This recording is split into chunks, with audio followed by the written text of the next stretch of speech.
étant prêt à se confronter à autre chose. Autre chose parce que le monde avance, bouge en permanence. Et la question, celle du mouvement qu'on aborde aujourd'hui, c'est finalement comment garder ce mouvement avancé tout en gardant l'alignement. Et c'est ce que nous allons explorer maintenant avec cette première grande plénière d'ouverture, qui est une conversation qui va être autour de cette capacité que l'on doit avoir à lire le mouvement. Alors avant d'inviter tous nos panélistes à nous rejoindre, je vais, pour introduire cette plénière, inviter un auteur, documentariste, explorateur du future of work, qui à travers ses documentaires Work in Progress et ses conférences et sa newsletter Billets du futur, déchiffre les grandes mutations du travail avec une approche profondément humaine. Quête de sens, hybridation des carrières, nouvelles formes de management, intelligence artificielle bien sûr, et futur des compétences. Il a un regard unique qui allie vision prospective, storytelling et expérience concrète, parce que comme il le dit, le futur du travail ne s'étudie pas dans des bureaux, il s'explore sur le terrain auprès de celles et ceux qui redessinent déjà les organisations de demain. Mesdames et messieurs, sous vos applaudissements, Samuel Durand. Salut Samuel.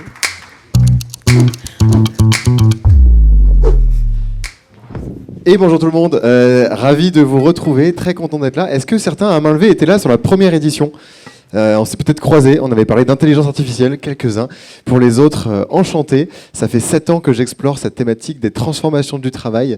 J'ai démarré en réalisant une Learning Expedition, en partant à la rencontre de pionniers, des entreprises qui étaient innovantes dans leur management, dans leur organisation, dans les façons d'envisager le travail, dans les outils, dans tout ce qui permet dans le fond d'améliorer à la fois le bien-être et la performance au travail. Et un des points communs de tous ces pionniers, c'est d'abord le courage. C'est le courage de faire les choses différemment. Le courage de se dire, on m'a appris des choses à l'école, d'autres entreprises font comme ça, moi je vais le faire différemment. Et puis c'est l'humilité. L'humilité, souvent parce qu'ils mesurent tout ce qu'il leur reste à faire que ce qu'ils ont déjà fait. Donc souvent, ils ne sont pas forcément très connus. C'est pour ça qu'avec les documentaires, on essaie d'aller les chercher, mettre en avant leurs pratiques. Mais souvent, c'est des gens qui ont l'humilité de se dire, ok, je regarde ce qui se passe dans d'autres secteurs, dans des boîtes de taille très différentes, dans d'autres pays. Et j'essaie de m'en inspirer pour construire ce qui, moi, me convient, ce qui, moi, me ressemble comme modèle. Ça, c'est pour les pionniers. Et quand Wassila m'a dit, OK, cette année, c'est le mouvement, j'ai immédiatement pensé au documentaire qu'on a fait l'année dernière, qui est sur la notion de compétence au cœur des transformations. On a filmé dedans une personne qui a fait des recherches sur l'incertitude. Et je pense que là, tous dans la salle, on imagine bien, on est assez conscient du fait qu'il y a des gens pour qui l'incertitude, c'est assez facile. On est très à l'aise à l'idée de se dire, je ne sais pas ce qui se passera dans 1 an, dans 2 ans, et c'est OK. Et d'autres pour qui c'est plus compliqué, on a envie de se raccrocher à des choses beaucoup plus tangibles qui nous touchent, et on a envie de savoir ce qui va se passer dans 1 an, dans 2 ans. La bonne nouvelle, c'est que, alors mauvaise ou bonne nouvelle, ça dépend où vous vous situez, c'est qu'on est passé d'un monde de risque à un monde d'incertitude. Et c'est pas grave, c'est juste dire qu'il faut un état d'esprit d'incertitude. Et ce que nous dit Von Tan, qui est un des chercheurs qu'on a interviewé dans ce film, c'est que pour naviguer dans l'incertitude, il faut se voir comme quelqu'un en capacité de changer, comme quelqu'un en mouvement. Et donc, ce que ça veut dire, c'est qu'il faut créer des rôles dans l'organisation, des compétences dans l'organisation dans lesquelles on va sans cesse changer. On a une fiche de poste sur laquelle on signe, ok, mais 70% de ce qu'on fait, c'est ça. Le reste, c'est une conversation permanente. 30%, 40%, 20%, peu importe. On est en train de réajuster systématiquement avec son équipe, qu'est-ce que je suis en train de faire. Et la notion de compétence, elle est au cœur de ce sujet de transformation. Et dans ce film, il y a une anecdote qui résume à elle seule tout l'enjeu des compétences. Il y a quelques années, on pouvait se dire, OK, les compétences, la formation, c'est un truc que les RH nous demandent de faire X heures par mois, X heures par an. C'est un patch qu'on va venir coller parce qu'on s'est rendu compte qu'il manquait des compétences dans tel secteur. On avait dans la boîte un petit trou, il fallait qu'on comble les compétences sur l'IA, par exemple, sur la cybersécurité. Là, ce qu'on a vu dans ce film, c'est qu'en fait, travailler, c'est apprendre. Apprendre, c'est travailler. Et il y a cette histoire qui résume à elle seule toute cette thèse-là. C'est une discussion entre un CFO, directeur de la finance, et un CEO. CFO, directeur finance, qui s'inquiète des coûts de formation et qui va voir son patron en lui disant « Mais imagine, on les forme tous et ils partent. » Et son patron qui lui répond « Mais imagine, on les forme pas et ils restent. » Et en fait, c'est ça tout le sujet. C'est-à-dire qu'il y a un enjeu pour l'organisation d'avoir les bonnes compétences au bon moment, systématiquement. Mais ce qui est intéressant, c'est qu'en face, pour l'individu, ce qui fait la valeur sur le marché du travail, c'est pas les études. Les études, c'est un bout d'information, mais c'est les compétences qu'on a à un moment donné. Et donc, comme on a une valeur sur le marché du travail qui dépend de ses compétences, on a tout intérêt à avoir les bonnes compétences au bon moment et à saisir chaque opportunité pour apprendre systématiquement. Et être en mouvement, c'est ça en fait, c'est de se dire que je travaille, j'apprends, je travaille, ça fait partie du travail. Et d'ailleurs, c'est génial parce qu'il n'y a rien de plus enthousiasmant que d'apprendre. En tout cas, moi, c'est un de mes leviers de motivation. Ce qui m'éclate, c'est de partir de zéro et d'apprendre, de monter en compétences au fur et à mesure. Et la bonne nouvelle, c'est qu'on est là pour ça pendant 2 jours. On va faire que ça, de rencontrer des pionniers, de rencontrer des personnes qui font le travail différemment, qui sont capables de nous montrer des perspectives un petit peu différentes que ce qu'on imagine, de les questionner, d'échanger avec elles en direct dans cet espace très propice à des échanges conviviaux. Donc je suis ravi d'être de retour pour cette 3e édition et d'échanger avec vous le reste de la journée. À bientôt. Merci ravi d'être avec vous. Alors, on a parlé tout à l'heure rapidement des explorations. Là, ce qui va se passer, c'est qu'on va diffuser quelques extraits du documentaire le plus récent, Management Work It Out, et on va les commenter ensemble lors de ce débat gourmand. On va réagir à chaud, évidemment. C'est un documentaire, c'est notre 6e film. L'objectif de ce documentaire, c'était de montrer... En fait, on est parti du constat pour dire le management attire moins qu'avant. Il n'attire plus autant que c'était le cas, pour plein de raisons différentes qu'on va évoquer ensemble. Et on se demande comment est-ce qu'on fait pour lui redonner ses lettres de noblesse, pour le rendre attractif à nouveau, lui redonner de l'impact aussi. Et voilà, donc on a fait ce documentaire qui dure 1 heure. Vous n'en verrez que des extraits aujourd'hui, mais je vous encouragerai à aller le découvrir si jamais ça vous a plu. Et je vous propose, pour démarrer tout ça, avant de le faire tour de table, qu'on diffuse le trailer peut-être d'abord. Ça va nous ouvrir plein de perspectives. Et puis ensuite, je vous laisserai réagir en vous présentant, en disant un peu ce que ça vous a inspiré ce trailer. On peut lancer le trailer si vous voulez. Le rôle du manager, il vient parfois en contradiction avec les aspirations des collaborateurs. Le manager, c'est peut-être le métier le plus difficile qui soit dans une entreprise ou dans un groupe. Être manager ne peut plus être un passage obligé parce qu'il y a trop de casse. Je crois qu'il y a des gens qui disjonctent sous le simple fait qu'ils ont un pouvoir. On aimerait tellement être ce chef qui dirige avec son sabre depuis son cheval blanc. Mais la vraie vie, c'est pas ça. La vraie vie, c'est que c'est compliqué, que parfois il faut basculer en mode crise, parfois il faut accélérer. Et on n'a pas été formé à ça. Moi, j'ai le sentiment que plus personne n'a envie d'être managé. It's much more expensive to control than to trust people. All of these pioneers, what they have in common is courage. If you come from a very traditional way of leading, you would probably think, why should I serve someone? No way. You know, they should serve me. Je peux prendre des décisions seule, sans avoir peur de me tromper, apporter des solutions, car je sais que derrière, on me fait confiance. It's a huge loss for somebody who's a boss to think, but what do I do now? À chaque fois, on a envie, par sécurité, par peur, de remettre des barrières du contrôle, le sentiment de tenir les rênes. Mais en fait, la confiance, elle coûte toujours moins cher. Et très souvent, tu vas voir que, en fait, on peut rendre l'équipe plus responsable, plus autonome, pour qu'elle traite elle-même le problème. On crève d'une certaine manière dans le monde du travail de ne pas avoir compris à quel point l'art de manager est un art délicat, qui nécessite un don de soi, parce qu'on ne peut pas se cacher quand on est manager. C'est celui qui fait, qui sait. Et ça, je pense qu'un manager, il ne faut pas qu'il oublie. Que le chef s'occupe de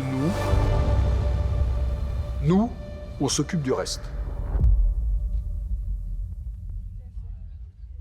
Voilà, alors ça pose plein de débats, on va creuser tout ça ensemble. Je vous laisse peut-être commencer par faire un tour de table pour vous présenter et puis nous dire ce que ça vous évoque, ce trailer. Vas-y.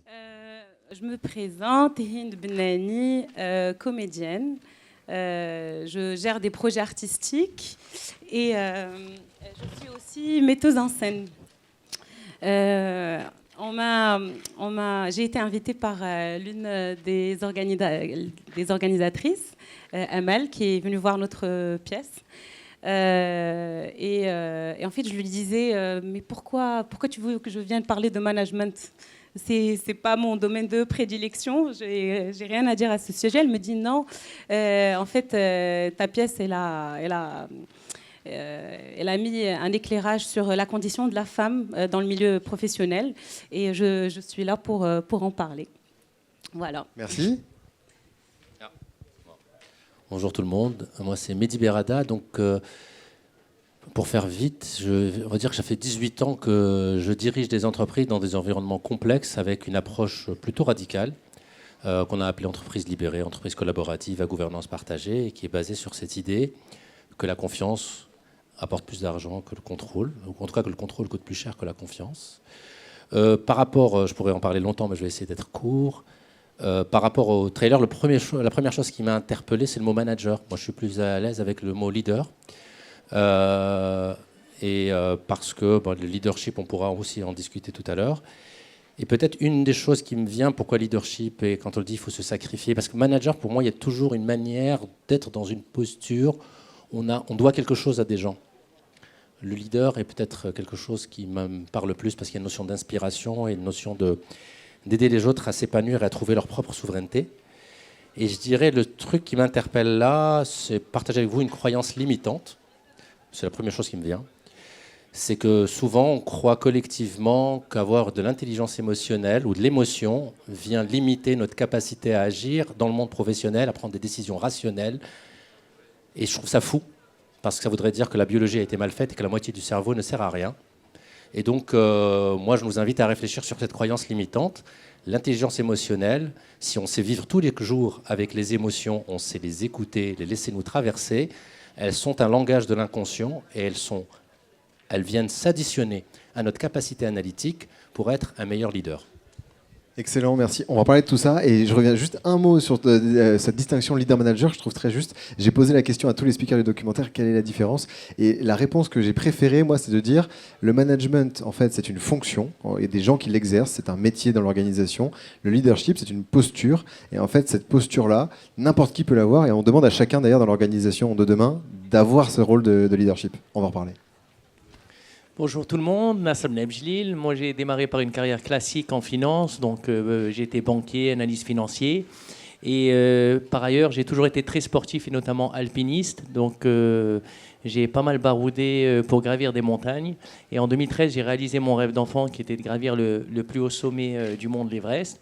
Et du coup, j'ai réalisé à travers toutes ces expéditions qu'il y a des leçons que la montagne nous apprend qui pourraient être vraiment mises en application dans l'entreprise, notamment ça a parlé de courage, d'humilité, d'esprit d'équipe. Et donc aujourd'hui, à travers des team building, des mises en situation que j'organise dans les entreprises, j'essaye de mettre en application toutes ces leçons que j'ai eu la chance d'apprendre en montagne dans le monde de l'entreprise. Voilà. Merci. J'en ai un. Merci beaucoup. Donc moi, je suis Hafeda Aknour, 27 ans de banque, 15 ans d'accompagnement et un bébé qui s'appelle Pacte, donc un processus d'accompagnement de leader, je dirais, et qui a pour spécificité qu'il est basé sur les neurosciences et la spiritualité. Donc j'ai osé la spiritualité qui existe partout, en fait, qui existe dans toutes les organisations, mais qui est très souvent faite de manière assez discrète. Et donc la phrase qui me motive au quotidien et à laquelle je crois, c'est que le pouvoir s'acquiert, mais la puissance s'incarne. Et c'est ça le P de Pacte. Merci, bonjour à toutes et à tous. Je suis Aude Molin-Chuseville, je suis la directrice de l'Institut français du Maroc à Casablanca. Moi, j'ai pu travailler avec des équipes dans plusieurs endroits du monde, en France, aux États-Unis, en Angleterre, en Espagne et ici. Et je crois que je rejoins assez cette remarque aussi sur le leadership, ou en tout cas le pilote. Et il y a un mot peut-être aussi sur lequel j'insisterai en tant que responsable d'équipe, et c'est le collectif. Voilà, comment on embarque aussi toutes ces équipes sur le collectif. Donc ça, c'est par rapport à mon expérience en tant que responsable de service ou d'équipe ou d'institution. Et par rapport à la fonction de l'Institut français du Maroc, je crois que comme le sport, l'apprentissage de langue, et aussi la culture, que ce soit le théâtre ou d'autres disciplines artistiques, ça permet vraiment de partager avec ces équipes et de pouvoir faire progresser collectivement une équipe et sur la motivation aussi. Voilà. Génial. Ravi d'être avec toutes et tous pour commenter ces extraits. On va commencer par le point de départ. On s'est posé cette question, pourquoi le management n'attire plus? On a fait le constat qu'il y avait plusieurs facteurs. Il y a des facteurs individuels, des facteurs qui sont liés au design organisationnel aussi parfois, à la société, on en a parlé tout à l'heure. On regarde un petit extrait, on part du côté de Naples et on en discute juste après.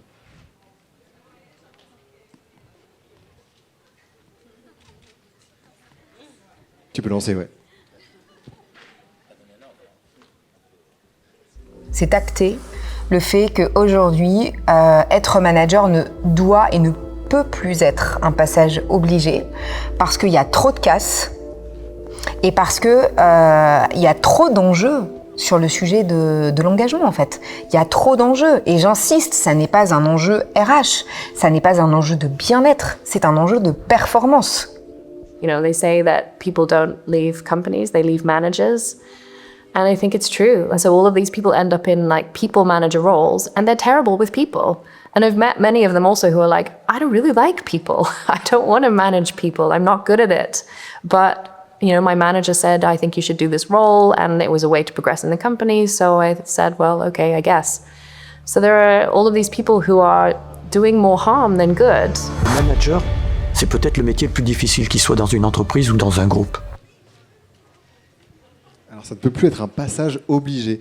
Ce qu'on montre dans ce film, c'est de dire, en fait, on a souvent promu manager des gens qui n'avaient pas forcément envie de l'être, ni l'appétence de l'être, mais qui le devenaient parce que c'était la seule voie pour progresser dans l'entreprise, pour avoir un meilleur salaire, avoir plus de responsabilités.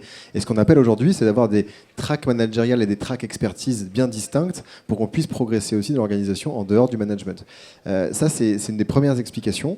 Et il y avait un chiffre en France qui est alarmant. Je ne sais pas si c'est le cas aussi au Maroc, en Afrique. Vous me direz si vous avez des chiffres là-dessus.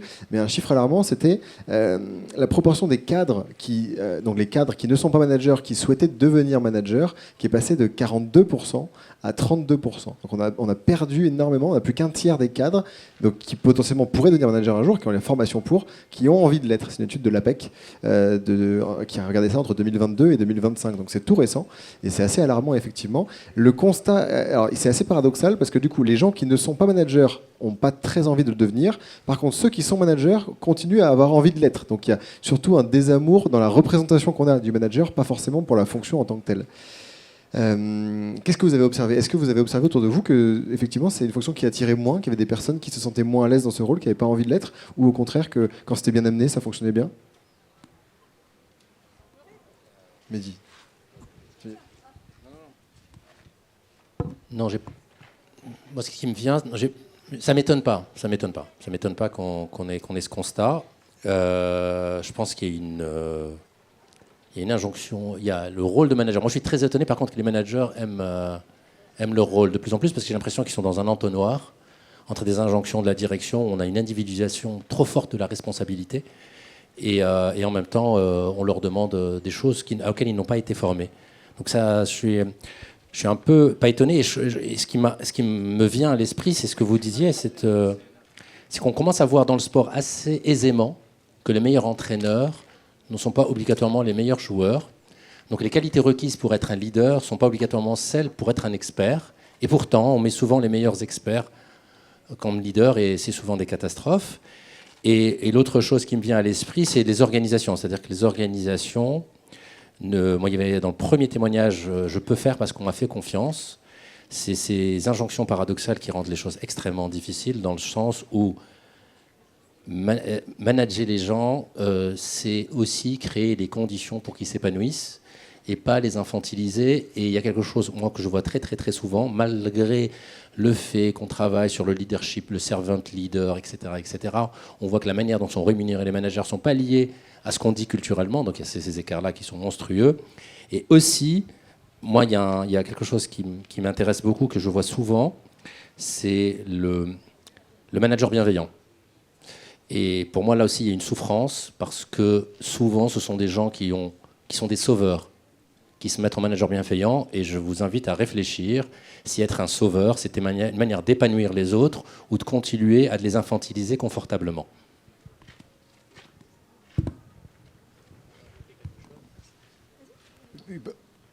Oui. Alors moi, je parlerai d'un management assez différent du vôtre. Il n'est pas très corporate. Je parlerai d'un management humain. En fait, et je parlerai du management dans le cadre d'une troupe de théâtre ou dans le cadre d'une gestion d'un projet artistique, on ne vise pas forcément des tâches ou des résultats. C'est vrai que c'est important, mais on gère plus les personnalités, les fragilités et les peurs. L'objectif, c'est de créer un environnement de confiance, surtout pour nous les artistes, parce que quand on est sur scène, on ose, on performe, on se trompe et on recommence. Et pour ça, il faut un espace de confiance. Et sans cet espace de confiance, on ne peut pas avoir de résultats.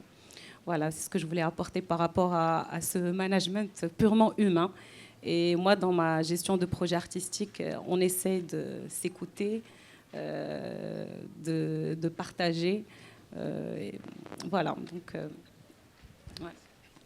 Moi, ce que j'ai vu aussi dans les entreprises au fur et à mesure de mes interventions, c'est que je voyais que aussi le rôle du manager a changé, a évolué ces dernières années.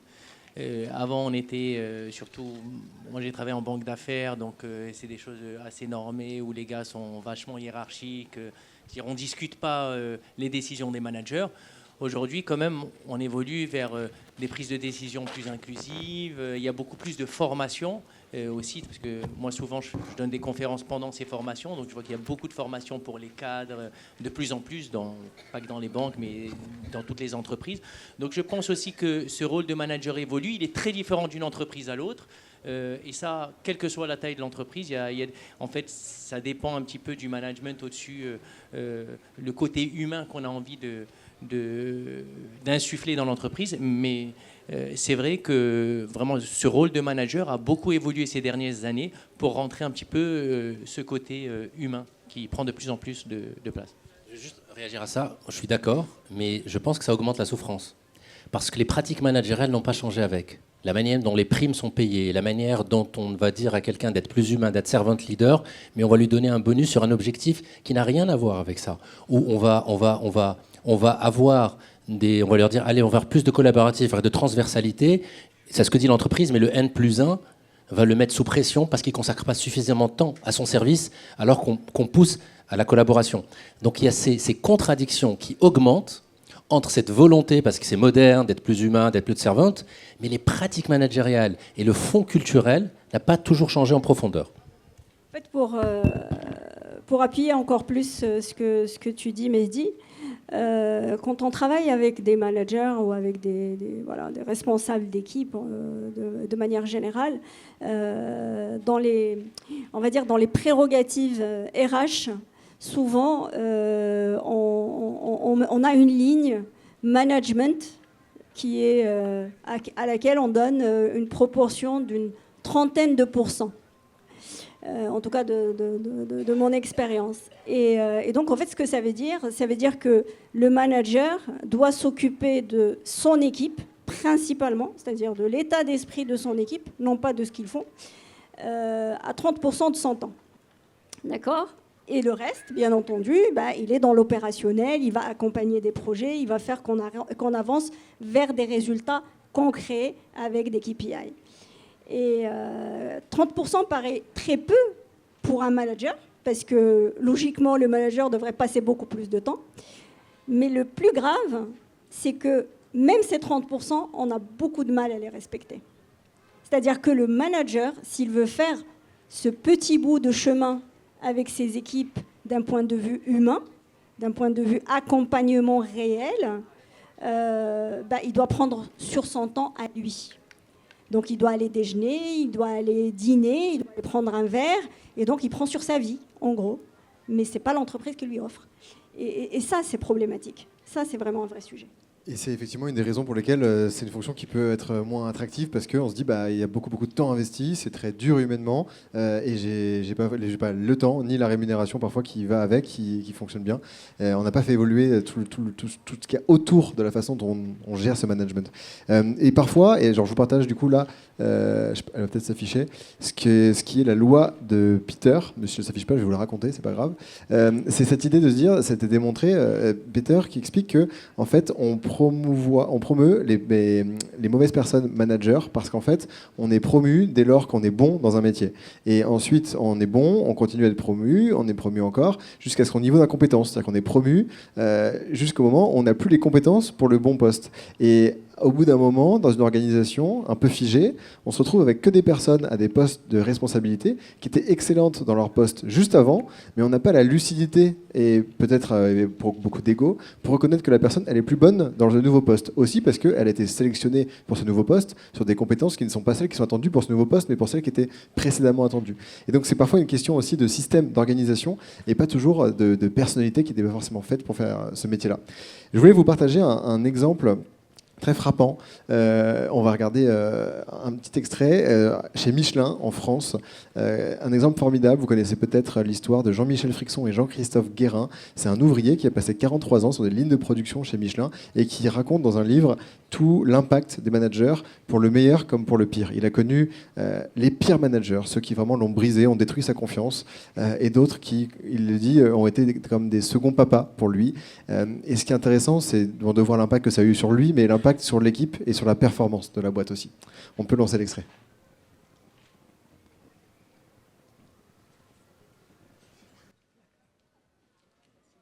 Quand je débarque à ce moment-là dans le monde du 3-8, ce chef d'équipe, c'est lui qui m'a reçu alors que je suis totalement détruit. M'a dit cette chose quand il a été au courant par où je suis passé. Comment t'as parlé, c'est une honte. Sache que maintenant je suis ton nouveau chef et tant que tu seras avec moi, il ne t'arrivera plus rien. Oui, certes, tu vas charger et décharger des camions dans un premier temps, mais moi ce qui m'intéresse le plus, c'est que tu te reconstruises parce qu'après il y aura un autre poste. Il a tenu parole. Avec moi, il était plus comme un chef d'équipe, il était presque comme un second papa. Dans son livre, on voit les blessures à vie que peuvent laisser des mauvais managers. Et à l'inverse, on voit le plaisir de venir au travail, la satisfaction, l'engagement de venir au travail qu'ont laissé aussi à vie les très bons managers. Jean-Michel explique bien que les bons managers, ils obtiennent performance et satisfaction à venir au travail. Puis les mauvais, c'est désengagement, frustration et non-performance. Et en particulier à la fin, il y a un changement de chef. Il passe d'un mauvais manager à un très bon. Alors ça, c'est très intéressant parce que tout est égal par ailleurs. C'est la même équipe d'opérateurs, c'est la même machine, c'est la même mission. Les N+2, N+3, toute la hiérarchie aussi est la même. Il y a juste un changement de chef. Et il y a quasiment, j'avais calculé avec Jean-Michel, 20 à 30% d'écart de performance et des opérateurs qui badgeaient en rentrant chez Michelin la boule au ventre à des opérateurs qui viennent au travail avec l'engagement de faire du super boulot. Je vais te faire une confidence, moi, qu'il me reste plus que, je sais pas moi, 6 mois à faire. Alors 6 mois à faire sur 43 ans, autant dire que le poteau d'arrivée, hein, il est là. Et je suis tellement, moi, grâce à cette manageuse qui a été extraordinaire, moi, je ne badge plus la boule au ventre. Je suis bien. Et là, tu es libre de me croire ou pas. À un moment donné, je dis, mais mon boulot me plaît, tu as les trimestres, tu as l'âge, mais tu n'es pas obligé de partir. Je me suis posé la question au bout de 43 années, je peux peut-être faire 1 an ou 2 de plus. Grâce à quoi? Grâce à une manageuse qui avait tout pigé. Voilà. Bon, je crois qu'il y a beaucoup de choses qui sont là, en fait. Hein. Mais effectivement, c'est assez puissant. Il explique qu'il est prêt à rester dans une boîte dans laquelle il a connu des choses qui étaient parfois terribles, parfois géniales, mais vraiment avec une manageuse qui a eu cet impact-là. Et c'est intéressant de se dire, c'est pas juste un enjeu de bien-être, c'est effectivement un enjeu de performance. 20 à 30% de performance en plus. Dans un monde où on cherche des marges et du ROI, en ce moment, c'est pas juste un truc de RH ou de bien-être, d'avoir des politiques managériales intéressantes. C'est un enjeu business. Non, je voulais effectivement rebondir par rapport à cet extrait et l'extrait précédent. Enfin, il faut, pour un bon manager, de fait, il doit aimer les gens et l'humain. Et effectivement, ce que tu disais sur le fait que c'est pas des expertises, c'est des choses que les gens peuvent avoir ou non pas. Ils peuvent se former, mais même la formation, c'est difficile. Après, je voulais rebondir sur l'exemple de Michelin. Moi, je ne crois pas au manager qui est un second papa. Je pense que là-dessus, c'est pas qu'on attend d'un manager, voilà, qu'il y ait la motivation, qu'on arrive avec de la performance, oui, mais un second papa, c'est pas le rôle du manager non plus, puisqu'on n'est pas du tout sur les mêmes rapports. Voilà, on ne doit pas avoir forcément d'affectif, même si on ne doit pas avoir d'affectif. L'humain est important, la compréhension de l'autre, l'écoute de l'autre. Moi, le fait d'avoir travaillé dans des cultures complètement différentes d'entreprises et de pays à l'étranger, voilà, si la capacité d'écoute, elle me paraît essentielle, mais la partie affectif et relationnel, familial me dérange un petit peu dans ce témoignage. Oui, je suis d'accord. Je suis un petit peu en réaction. Je suis assez à l'aise aussi avec le côté paternalisant. Je ne suis pas tout à fait aligné sur la notion d'affectif. En tout cas, ça serait intéressant de le définir parce que ça nous renvoie à ce que j'ai dit au début. C'est l'intelligence émotionnelle, l'empathie, la capacité d'écoute. Oui, mais on devrait définir, parce qu'il y a quand même derrière affectif cette idée que quand on est submergé par les émotions, on perd la lucidité. Or, on est submergé par les émotions quand on ne les laisse pas vivre avec nous au quotidien. Et ça, c'est quelque chose qui paraît important pour moi. Sur l'intelligence émotionnelle, moi, c'est ce que ça me fait dire, c'est qu'on a le parent pauvre de notre éducation, de notre culture, de nos formations. C'est cette idée, c'est l'intelligence émotionnelle. Et ça s'apprend. Moi, dans la boîte dans laquelle j'étais, tout le monde était formé 6 jours, tout le monde, sans exception, 6 jours par an, tous les 2 mois, une journée à la communication consciente pour augmenter l'intelligence relationnelle et l'intelligence émotionnelle. C'était un programme qui avait duré 3 ans. Et dans d'autres boîtes, on avait fait des choses du même type. C'est fondamental, quand vous voulez aller vers des entreprises collaboratives, de doper la capacité d'écoute, la capacité à comprendre que ce que je vois n'est pas la vérité, mais ma représentation du réel, de l'endroit où je le vois. Donc il y a plein de choses autour de l'intelligence relationnelle et émotionnelle qui sont fondamentales. Et ça ne s'improvise pas, ça s'apprend. Et le dernier truc qui m'étonne un petit peu sur le... Je n'ai pas vu le reportage dans sa globalité, mais qui m'étonne un peu, c'est que je trouve, à travers les extraits, qu'on met un poids, et c'est là le paradoxe, je comprends qu'ils ne veulent plus être manager, un poids énorme sur le manager, comme si derrière, il n'y avait pas une institution qui avait une culture et des pratiques et des processus. Très bonne remarque, mais c'est bien parce que du coup ça nous emmènera sur la suite, parce que là on a vu que des petits extraits, mais tu vas voir la suite, ça va te plaire je pense. Alors, la suite va beaucoup te plaire surtout parce qu'on va parler de montagne et de parallèle entre la notion de cordée et juste pour donner un petit peu de contexte, parce que là vous avez vu que 2 minutes, en fait effectivement ce qu'il a vécu, et c'est là où du coup il y a eu cette intelligence émotionnelle, ce qu'il a vécu quand on comprend toute son histoire, on comprend qu'il en parle comme un second papa. En fait, il a travaillé 43 ans chez Michelin et en fait, au bout de 20 ans, donc dans des boulots difficiles, les 3-8, la nuit, un milieu d'alcoolisme, des métiers de chargement, déchargement de pneus. Et Jean-Michel raconte qu'à un moment donné, il est licencié après 20 ans de bons et loyaux services. Et dans son bureau, le N+2 qui le licencie lui dit « Mais monsieur Frixon, vous êtes une honte pour la boîte, ça fait 20 ans que vous bossez chez nous et vous n'avez pas de diplôme, mais c'est une honte. » Et il se dit, mais attendez, ça fait 20 ans que je soulève des pneus et qu'est-ce que mon diplôme va avoir là-dedans en fait. Et donc il est complètement détruit, il pense au suicide à ce moment-là et c'est ce manager qui le récupère, qui le voit dans cet état-là et qui lui dit, attends, j'ai un poste pour toi, t'inquiète pas, et le but c'est que tu te reconstruises. Le poste il n'est pas très marrant, mais on aura tout le temps pour que tu te reconstruises et il y aura d'autres postes après.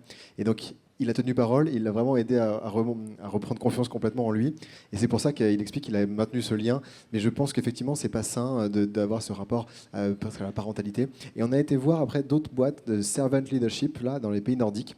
Et moi, il y a un concept qui m'a mis mal à l'aise, c'est que, bon, je pense qu'on est tous d'accord pour dire qu'un des rôles du manager, c'est de créer un cadre de sécurité psychologique. Ça, je pense que c'est un niveau sur lequel on est assez raccord tous ensemble. Eux, ils allaient plus loin en disant que la responsabilité du manager était de créer aussi la guérison émotionnelle.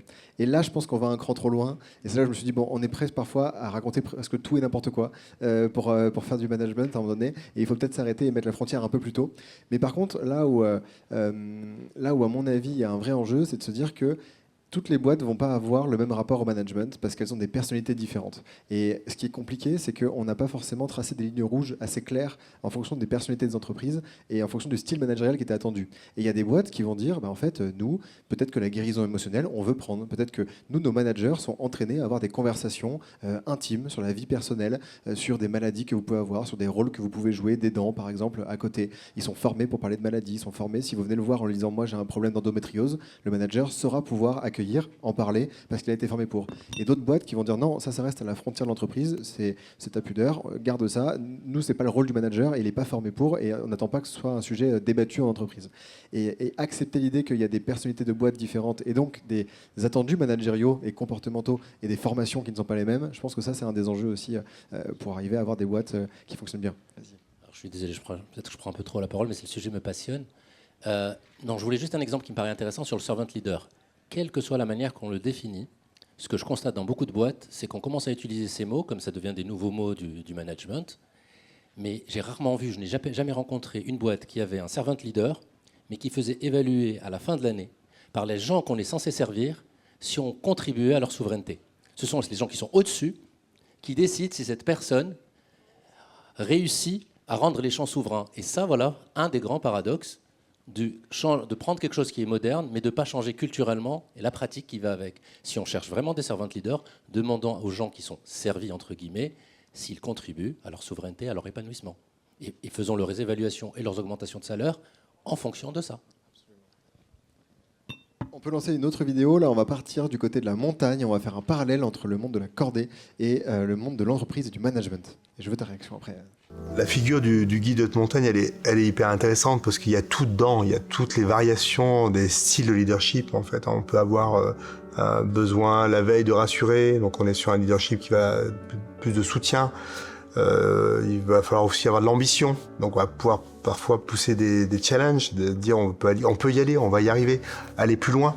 Même si nous-mêmes, des fois, on a des doutes, hein, mais et on va parfois être obligé d'être purement dans un récit pour inspirer, pour que les gens se sentent embarqués dans une énergie. Et puis parfois, il faut juste être dans le contrat, quoi. Demain matin, c'est à 2h du matin qu'on se réveille et on est en mouvement à 3h. Enfin, ce genre de truc qui ressemble beaucoup à du contrat. Donc en fait, dans l'exercice du métier de guide, on essaie d'être le plus juste dans la manière de varier ce style de leadership. Qu'est-ce que ça t'évoque? Je pense que tu es en plein dans ce que tu nous proposes, dans les accompagnements que tu fais. Exactement. Je connais très bien Blaise, donc il fait, il fait à peu près la même chose en France, donc il y a un plus grand marché pour ça. Mais c'est clairement, nous je parle beaucoup d'esprit de cordée quand j'interviens en entreprise, parce qu'en fait, la montagne, ça vous apprend peut-être des choses qu'on ne voit pas nécessairement en entreprise. Je vais vous donner un exemple simple, c'est que souvent dans les équipes en entreprise, on fait attention aux gens les plus performants.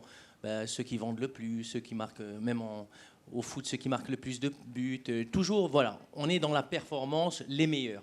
Et en fait, la montagne, ça vous apprend aussi, ou surtout, à faire attention peut-être aux gens qui parfois n'ont pas cette chance-là d'être performants, qui nous retardent pour des raisons ou d'autres. Parce qu'en fait, dans une cordée, vous avez beau être le plus rapide, s'il y a quelqu'un de lent dans la cordée, il vous retarde. Et donc, en fait, finalement, la cordée, elle avance au rythme, pas du plus rapide, mais du plus lent. Donc, vous avez beau être très rapide, vous voulez avancer vite, s'il y a quelqu'un qui vous retarde, il va vous retenir. Donc, il vaut mieux s'arrêter, aider cette personne, s'il a faim, s'il a froid, peut-être vous lui donnez votre veste, s'il a besoin d'aide. Parce qu'en fait, si vous aidez cette personne, ce n'est pas de l'altruisme. Si vous aidez cette personne, vous vous aidez vous-même. Parce que cette personne pourra aller un peu plus vite et toute la cordée pourra avancer plus vite. Donc, c'est à chaque fois peut-être. J'ai travaillé 10 ans en banque avant, j'avais peut-être pas réalisé ça. J'étais dans des entreprises, que ce soit des banques d'affaires, des fonds d'investissement qui sont vraiment dans la performance, performer le plus rapide, avancer le plus rapidement. Mais parfois, il faut peut-être prendre un petit moment d'arrêt et voir qu'est-ce qui nous retient dans l'organisation. Et en fait, c'est comme la force d'une chaîne, finalement, c'est la force du maillon le plus faible. Vous pouvez avoir 4 maillons forts, vous pouvez être le meilleur commercial du monde, si le service livraison ne livre pas vos colis, ça ne sert à rien. Donc cet esprit de renforcer la chaîne et essayer d'avancer avec cet état d'esprit d'équipe. En fait, c'est comme vous pouvez être une superbe actrice, mais s'il y a quelqu'un qui rate son texte, peut-être il faut l'aider, lui lancer le mot qui va le relancer dans le truc. Ça ne sert à rien, vous, d'être très bon s'il ne vous donne pas la réplique. C'est ça, c'est pour ça que j'ai parlé totalement de cet environnement de confiance. Parce que nous, on a besoin de ça pour performer, sinon... Et ça prend du temps. Et c'est vrai que cet esprit de confiance, moi, je l'ai beaucoup vécu parce que, en fait, j'ai un papa qui est complètement différent de moi et qui ne prend pas de risques, fait comme les autres. J'ai grandi dans cet état d'esprit de « sors pas de la route », en fait, comme on dit en arabe. Et donc, à chaque fois que j'étais en montagne, j'avais peur de faire un mauvais pas au début, pas pour mon risque, parce que je me suis dit, oh là là, si je réussis pas tout de suite, mon père il va me dire, tu vois, je l'avais dit. Donc du coup, quand vous pensez, quand vous encouragez pas les gens, quand vous pensez qu'ils vont échouer, 90% des fois, ils vont échouer. Il faut vraiment les motiver, essayer de, qu'ils voient que vous êtes derrière eux. Et comme l'a dit Hind, on a tous le droit à l'échec. Si on a peur d'échouer, on réussira jamais. Tous les grands entrepreneurs, que ce soit Elon Musk, Steve Jobs a été viré d'Apple dans les années 80. Donc voilà, on a tous droit de l'échec. Par contre, ceux qui réussissent, c'est ceux qui savent rebondir. Et si on ne donne pas cette deuxième chance aux gens, s'ils ne pensent pas qu'ils ont une deuxième chance, ils iront jamais jusqu'au bout lors de la première. Oui, absolument. Et ça me fait penser à une des leçons que Blaise nous partage dans le film aussi. Il parle du droit à l'erreur. Et il dit, moi, j'aime pas trop le droit à l'erreur en tant que tel. Il faut qu'on en discute un peu de ce droit à l'erreur, parce que en montagne, le droit à l'erreur, c'est pas que je te donne du matos et tu vas n'importe où, je te laisse faire ce que tu veux. C'est que le droit à l'erreur, c'est que je suis conscient des compétences que tu as. Je crée un cadre dans lequel tu vas pouvoir sortir de tes compétences, mais je sais qu'autour de toi, tu as les bons guides, tu as les bonnes ressources, et tu peux t'appuyer sur des personnes, tu peux sortir de compétences pour aller chercher un petit peu au-dessus, et puis on va les développer au fur et à mesure. Mais ça va pas être un droit à l'erreur où je fais absolument ce que je veux quand je veux, parce que ça, c'est de l'indépendance, et ça n'a pas de sens en organisation. Et puis, il a une autre leçon qui est intéressante, c'est de se dire, et ça, souvent, les entreprises, en période de crise, elles se raidissent un petit peu. On revient, des boîtes qui étaient parfois un peu libérées, qui avaient des managements beaucoup plus horizontaux, se disent, non, mais on revient à quelque chose de vertical, là, c'est la crise, on n'a pas le temps. Et Blaise, il nous dit, mais non, pas du tout. En montagne, les décisions les plus importantes, parce que vitales, sont prises à 100% de consensus. Parce que quand on part en cordée, on ne peut pas se permettre que sur les 6 de la cordée, il y en a un qui ne soit pas d'accord et qui en fait nourrisse des remords encore de « Ah non, j'aurais pas fait comme ça, moi, tout ça ». On doit tous être complètement alignés. Et donc il dit, si en montagne, on peut le faire quand on doit prendre la décision en 2 minutes sur un enjeu vital, vous n'allez pas me faire croire qu'en entreprise, on ne peut pas le faire aussi, quoi. Exactement. Non, et c'est ça aussi que ça vous apprend la montagne, c'est que quand les conditions sont idéales, tout le monde peut le faire. Un jour sur l'Everest, quand il fait beau, vous pouvez tous y être.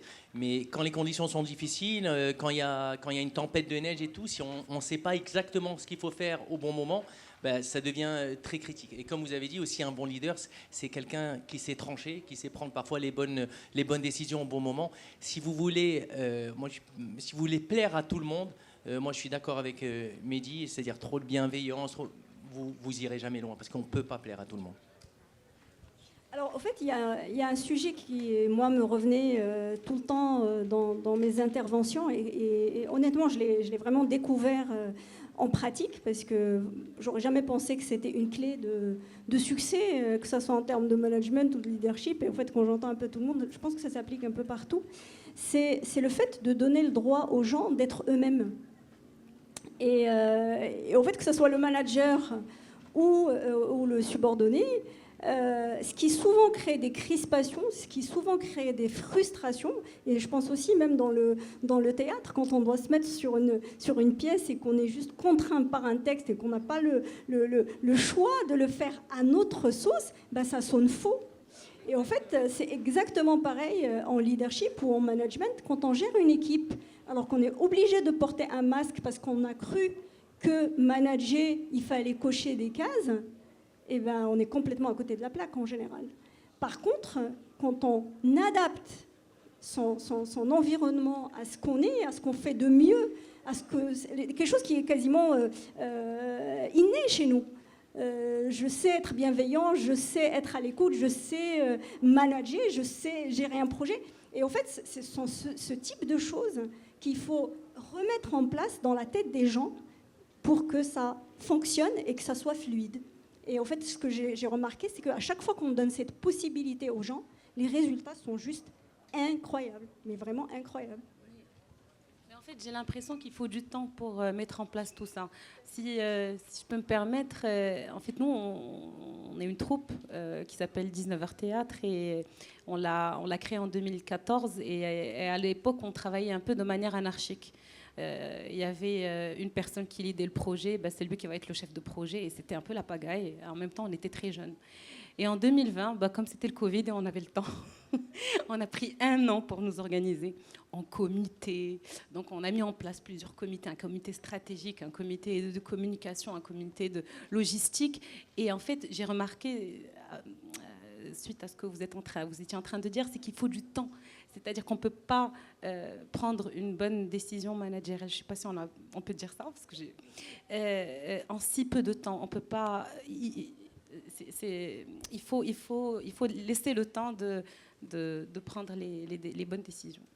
Sur cette question du temps, elle revient souvent, et ce qui est intéressant, c'est de voir le cycle complet, d'une idée jusqu'à son exécution. Et parfois, peut-être que dans un système collaboratif, on met plus de temps à s'aligner en amont pour qu'il y ait une vraie appropriation, et que l'exécution, moi, mon expérience, c'est qu'elle est beaucoup plus puissante. Donc on gagne ce temps qu'on on pense avoir perdu au début, parce qu'en réalité, on ne travaille pas sur le change, on ne travaille pas à mettre des ressources énormes de communication, parce que l'émergence a été une émergence collaborative avec un niveau d'appropriation très très fort. Donc ce rapport au temps, il est essentiel.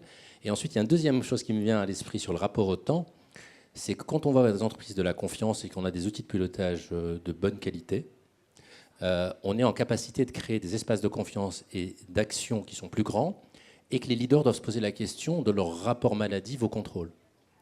Parce que le contrôle, c'est une perte de beaucoup de temps. Et parfois, donner plus d'autonomie et en ayant des mailles de contrôle qui sont plus grandes, moins plus petites, paradoxalement, ça nous fait gagner beaucoup de temps. Je crois qu'il y a une statistique folle, qui est un peu ancienne, qui disait, dans les grands groupes, en Europe, la moitié des managers placent plus de la moitié de leur temps à faire du reporting.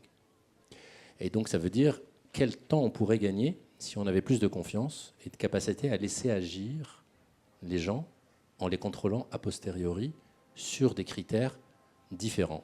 Voilà. C'est une excellente remarque, et Mehdi, tu me fais un beau cadeau parce que c'est une transition parfaite avec l'extrait d'après. On va passer du côté de Clinitex, qui est une entreprise de 4000 personnes. On se découvre en plus. Tu les connais, Clinitex, trop bien. Donc 4000 personnes qui travaillent dans le secteur de la propreté. C'est des agents de propreté, de nettoyage. 3800 avec un aspirateur et 2000 avec un ordi, 200 avec un ordi si on schématise. Et donc c'est une boîte que Edouard a repris à son père. Donc il faut bien avoir en tête que ce dont on va parler là, il y a 40 ou 50 ans de temps d'ajustement et de mise en place pour arriver à ce niveau-là de pratique qu'ils ont en entreprise. On peut lancer l'extrait, ouais. Alors l'entreprise Clinitex, elle compte à peu près 4000 collaborateurs. Il y a deux grandes catégories de personnel. On a les 3800 qui ont un aspirateur, pour faire très schématique, et les 200 qui ont un ordinateur. Alors entre les 3800 agents de propreté et moi, il n'y a que deux échelons hiérarchiques. Il y a le directeur d'agence qui gère la business unit et le manager propreté qui gère une équipe à peu près 50 agents de propreté. Voilà, donc un millefeuille très resserré. Sur tout le reste, on est tous au même niveau. Le mantra de Maria Montessori, c'est « aide-moi à apprendre par moi-même ». Si on l'applique au management, c'est de faire émerger les appétences et les savoir-faire des collaborateurs par eux-mêmes. C'est pas un chef, un manager, un leader qui va dire « toi aujourd'hui tu me fais ci, ça ». C'est je crée les conditions de l'autonomie, je clarifie la mission et ton utilité, ta contribution à la raison d'agir de l'entreprise. Et une fois que tu as ces paramètres, le comment, qu'est-ce que je dois faire et comment je dois le faire, tu te débrouilles. En fait, je suis arrivé sous forme de stage, où à mon premier jour de stage, je savais rien faire. On m'a donné une monobrosse, donc c'est une machine pour faire les sols, et je l'ai mis dans un mur. Donc voilà, après on m'a donné un aspirateur à eau, je prends l'aspirateur à eau, il a cramé. Donc je me suis dit, bah ça y est, c'est mort pour Clinitex. Et j'étais voir mon maître de stage, il m'a dit, bah non, c'est le métier qui rentre. Ça, pour le coup, c'est l'incarnation du droit à l'erreur de la bonne façon. C'est de se dire, c'est pas juste, je l'ai dit une fois, c'est que non, c'est vraiment incarné. Et Nicolas, que vous avez vu là, ça fait 20 ans maintenant que cet épisode s'est passé, et il a à son tour formé d'autres personnes au sein de l'organisation qui arrivaient, qui n'avaient pas la maîtrise du métier encore, et qui aujourd'hui s'éclatent. Et ce qui est particulier, c'est que c'est un métier pénible, c'est un métier difficile. Ils ont 98% de taux de satisfaction. C'est assez dingue, et donc très peu de turnover. Et tout ça avec un point de départ, une confiance donnée a priori. C'est que c'est pas je te teste et puis on verra si t'es digne de confiance dans 6 mois, dans 12 mois. C'est je te donne la confiance et je te mets tous les outils, tous les guides autour de toi pour que tu puisses ensuite monter en compétences, apprendre. Ce qui n'est pas dit dans le reportage, mais qui est très important, c'est que ces modèles-là, avec énormément de confiance, beaucoup d'horizontalité dans les rapports, ils sont 4000 avec seulement 2 échelons hiérarchiques. C'est assez fou pour une boîte de 4000 personnes. Ça ne marche que si en face de ça, il y a un cadre qui est très clair déjà. Et puis, dès lors qu'il y a une personne qui dévie du cadre, il y a sanction. Édouard explique bien que sur 4000 personnes et en 40-50 ans, il y a eu évidemment plein de gens qui ont essayé de profiter ou parfois qui, par mégarde, ont dévié un petit peu du cadre, de la règle qui avait été fixée. Et il dit ça ne peut tenir en revanche que si on est très clair et très ferme et on sanctionne dès lors que quelqu'un sort de cette règle-là. Moi, je voulais parler aussi du rôle de manager dans ce que tu viens de dire. C'est aussi placer la bonne personne au bon endroit. C'est-à-dire en fonction de ses qualités, de ses défauts. Moi, ce qui est bien, c'est qu'en montagne, je trouve que c'est un milieu aussi, en fait, qui accentue les qualités et les défauts des gens. Parce que, en fait, un jour, enfin, pendant un entretien, on peut faire le mec bon, on peut faire exprès. Quand vous êtes 3 jours en montagne, on se douche pas, on dort mal et tout, au bout d'un moment, on apparaît sous notre vraie nature. Et j'allais dire même, ça accentue ces traits-là. C'est-à-dire, la personne qui est très altruiste, généreuse, va le devenir encore plus en montagne. Elle va aider les autres, elle va se mettre...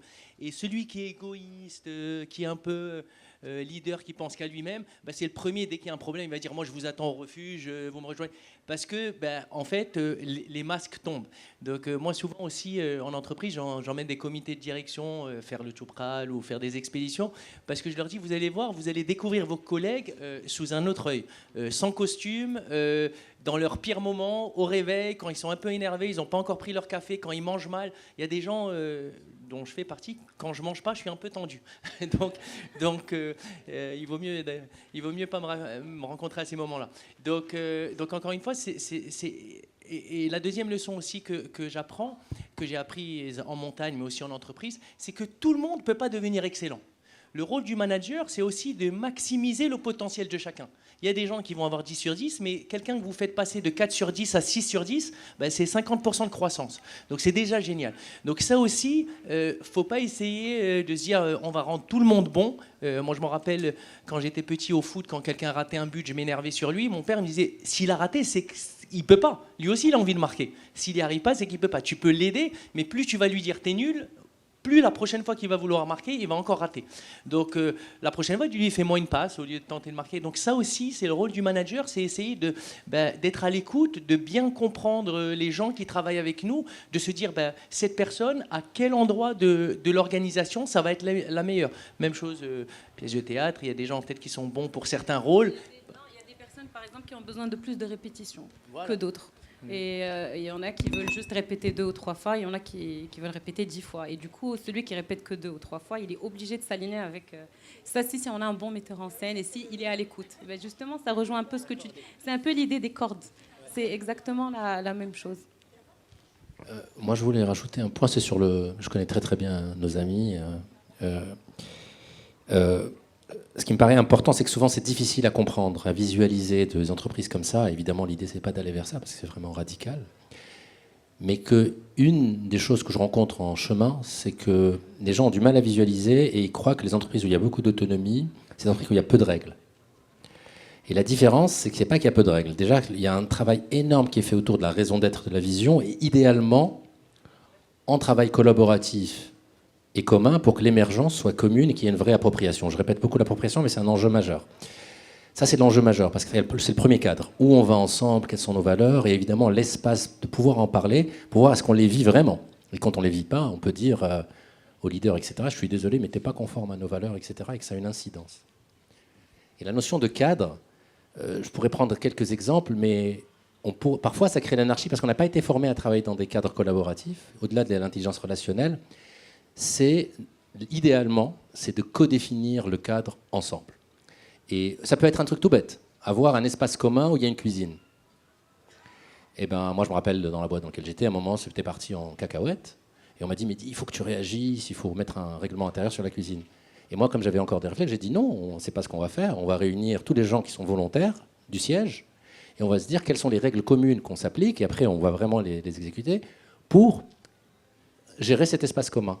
Et donc, ils les ont coécrites, ils les ont signées, et d'un coup, le système fonctionne. Donc, c'est une autre manière d'écrire et de rendre adultes les gens responsables parce qu'on coécrit le cadre avec eux. Par exemple. Oui, je suis tout à fait d'accord avec ça. C'est vrai que la partie, je parlais au tout début d'embarquer les équipes. Je pense que c'est important sur le collectif. Bon, l'exemple de la cuisine, c'est partout pareil.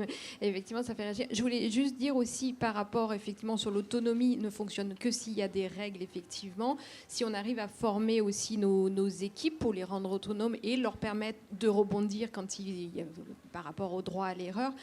Après aussi, ce que tu disais sur les sanctions, et il faut être vraiment transparent avec ces équipes quand le cadre n'est pas respecté, malgré l'autonomie que l'on dit. Mais la transparence me paraît aussi importante, enfin, ça rejoint la notion de confiance, mais la transparence me paraît vraiment importante à avoir avec l'ensemble des équipes. Il y a une idée qui me vient, je sais que je prends beaucoup la parole, mais on m'avait dit que je pouvais.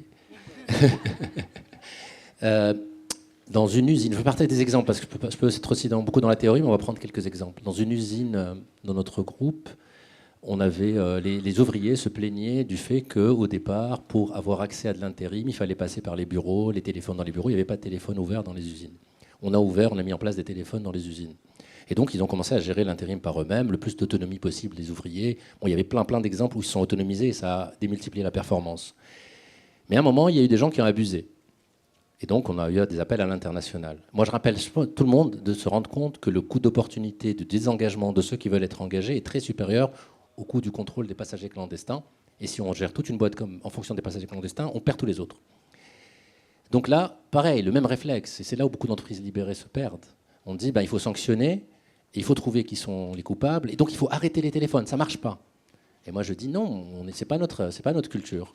Qu'est-ce qu'on fait? On a réfléchi collectivement et on a juste affiché sur le couloir de l'entrée les factures de téléphone en stabilo-bossant tous les appels internationaux et en écrivant en bas des personnes profitent du bien collectif.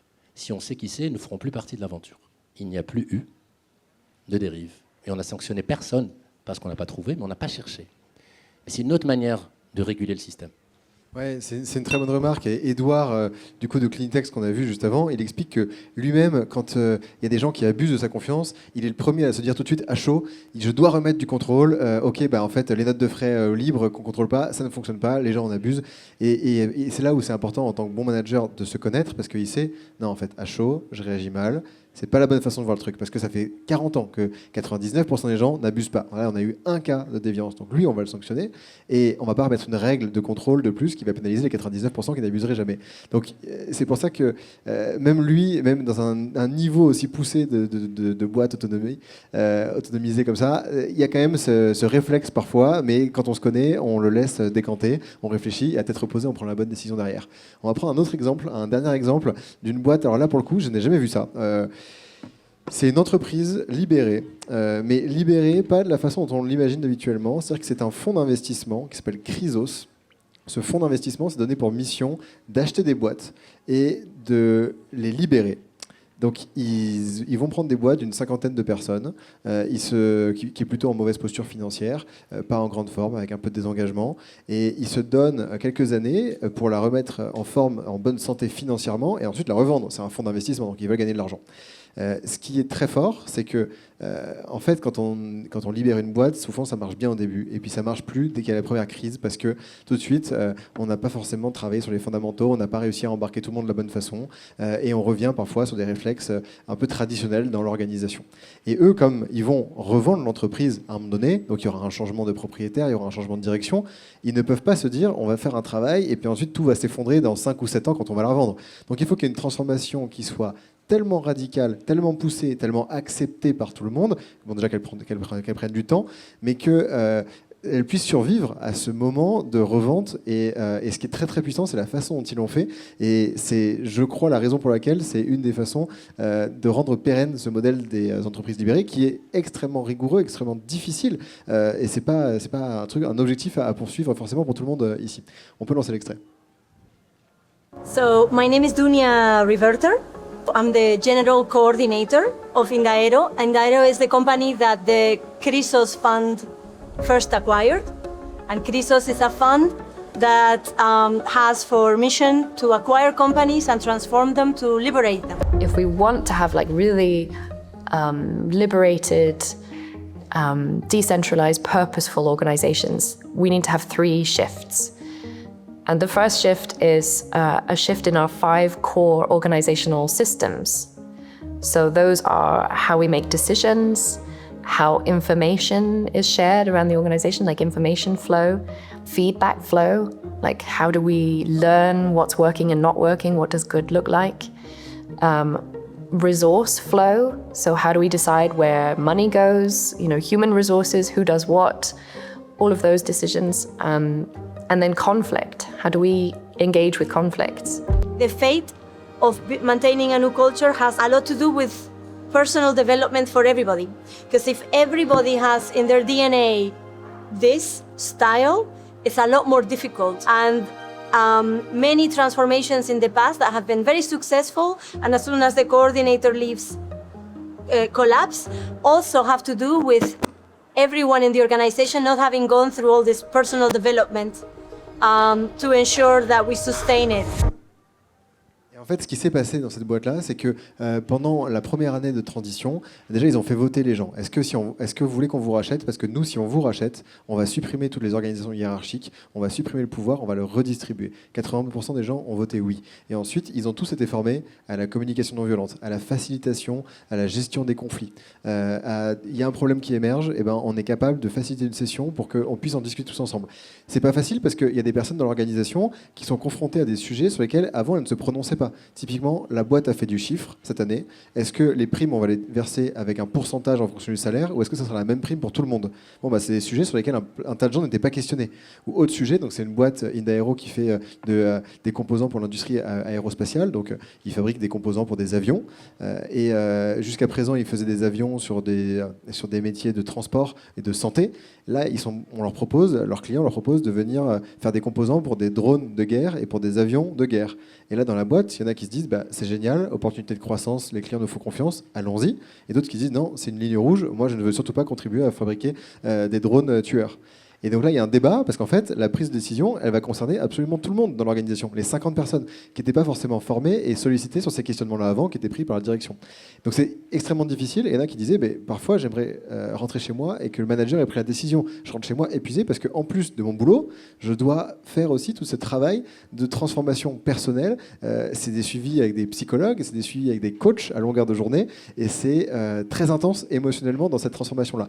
Mais c'est aussi ce qui fait la puissance, parce qu'en fait, demain, n'importe qui débarque dans la boîte et n'est pas d'accord, veut changer des choses, il va se heurter à 50 personnes qui auront vécu une transformation radicale en même temps, et une transformation radicale personnelle. C'est pas tellement le changement de design organisationnel, le processus qui est changé. C'est pas le fait d'avoir aboli les 5 niveaux hiérarchiques et remplacé par des cercles de décision qui est fondamentalement différent. Ce qui est différent, c'est la façon dont les personnes elles se sont appropriées effectivement cette raison d'être, et elles sont absolument alignées avec le nouveau fonctionnement aujourd'hui. Et c'est ça qui rend le mécanisme si puissant et si difficile à imiter aussi, parce qu'il faut l'adhésion d'un tas de personnes.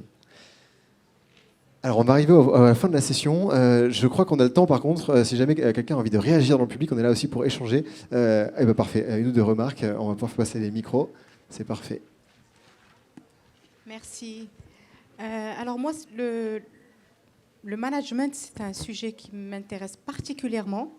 Encore plus ce matin, parce qu'on a beaucoup parlé de l'IA tout à l'heure, et je pense que c'est un sujet pour lequel l'IA ne peut pas se substituer, parce qu'on parle d'empathie, on parle d'inspirer, on parle de comprendre. Nasser, j'adore l'image de la cordée. Mehdi, j'adore ta notion d'appropriation. Mais ma question, c'est comment monter en compétence, comment faire grandir justement un manager pour qu'il soit dans la collaboration, dans un style collaboratif, dans un contexte ou une organisation qui n'est pas libérée. Une organisation qui a pour habitude de ne pas exposer les personnes, de ne pas les laisser prendre des initiatives, prendre des risques, sans pour autant être à contre-courant et rester donc dans un management fluide. Moi, je vais juste répondre sur la première partie, sur l'IA, parce que en fait, j'ai l'exemple d'un ami en fait, avec qui ça se passait très mal avec sa supérieure. Il a pris tous les mails qu'il a échangés avec elle sur les 3 derniers mois. Et il les a foutus dans l'IA, ChatGPT. Et il lui a dit, définis-moi le profil psychologique de cette personne. Comment je devrais lui répondre? Et à chaque fois qu'elle lui a renvoyé des mails, il a mis ce nouveau mail et l'IA lui a donné la réponse qu'il devrait faire à cette personne. Il m'a dit, au bout d'1 mois, je suis devenu le chouchou de la personne. Donc après, on peut dire c'est lui, c'est pas et tout ça, mais il y a, alors c'est vrai qu'il n'y a pas de l'émotion, mais je pense que parfois, à cause de l'émotion, on réagit peut-être pas comme il faut. Alors il y a peut-être avec, voilà, en analysant, en fait, l'IA, je pense contrairement à nous, met l'ego de côté. Nous, c'est par ego. On sait ce qu'il faut faire avec une personne, mais on veut y aller à fond. Et donc, moi, l'IA, je ne suis pas sûr que ça aide pas. Je pense que c'est, d'ailleurs, des outils à l'aide à la décision, mais on en fait... il y a beaucoup de gens qui écrivent un mail aujourd'hui après avoir consulté l'IA. Donc après, le problème de ça, c'est que ça va uniformiser un petit peu les gens. Et voilà. Mais c'était juste pour l'IA. Faut s'en méfier. Moi, je suis pas sûr que l'IA aide pas sur ce côté émotionnel aussi. Je vais encore rebondir sur la partie émotionnelle. Encore une fois, les émotions nous font peur de lucidité ou nous submergent quand on n'a pas l'habitude au quotidien de vivre avec elles. Et si on vit au quotidien avec elle, elle nous dit « Ah, aujourd'hui j'ai peur, qu'est-ce qui se joue en moi ? Ah, aujourd'hui je suis triste, qu'est-ce qui se joue en moi ? Ah, le leader tout à l'heure, il dit « Je sais que je suis en peur et donc je vais vers le contrôle, etc. » Petit à petit, j'apprends à comprendre le langage de l'inconscient et être familier avec une partie de mon cerveau qui m'aide à être plus lucide. C'est parce qu'on ne vit pas au quotidien avec les émotions qu'elles nous submergent à des moments et qu'elles prennent le dessus sur la partie rationnelle. Ça, c'est ma croyance, évidemment. J'ai une réponse un peu paradoxale. C'est que pendant longtemps, j'étais plus radical quand j'étais plus jeune, et je dirais si on ne change pas de manière systémique, c'est très difficile de changer le tout. Donc j'aurais tendance, idéalement, c'est évidemment, il faut un leadership qui est un sponsoring au niveau de la direction générale et une transformation profonde de tout le système pour permettre, et en accompagnant aussi l'intelligence émotionnelle et relationnelle, pour amener vers des nouvelles formes de leadership. Et tout le reste compte, la manière dont on gouverne, la délégation de la gouvernance, l'organisation apprenante, il y a plein de choses qui contribuent à. Et de l'autre côté, je me dis, si on forme et on met beaucoup de moyens à former au leadership, à des nouvelles formes d'apprendre à écouter, à comprendre les émotions, nos propres émotions, mieux se relier à soi pour mieux se relier aux autres, c'est gagner individuellement, c'est gagner pour les gens. Et au final, moi j'ai vu beaucoup de gens aussi remercier l'organisation, certaines organisations, parce qu'à titre individuel, parfois ils vont faire autre chose ailleurs, mais parce qu'à titre individuel, ils se sont épanouis. Et ils ont quand même créé parfois des poches qui sont agréables, même dans des institutions compliquées, pour une certaine partie des gens. Donc il y a un travail quand même fondamental qui n'est pas inintéressant à titre micro ou parfois dans des poches de l'entreprise, même quand l'institution ne sponsorise pas réellement le tout. Ouais, je voulais rebondir par rapport à ça. Moi, je suis dans une institution particulière. Je dépends du ministère de l'Europe et des Affaires étrangères français. Donc, vous dites bien que d'abord, c'est une administration française avec une dimension politique. On doit répondre à nos gouvernements. Et malgré tout, dans les équipes, il y a des managers qui arrivent à créer des espaces, effectivement, dans le cadre d'une structure qui est très exigeante et pour lequel on rend des comptes à un État français. Et voilà. Et là-dessus, on a une comptabilité publique, on n'a pas de prime au mérite, etc. Et on arrive quand même à faire des choses. Je pense qu'on peut...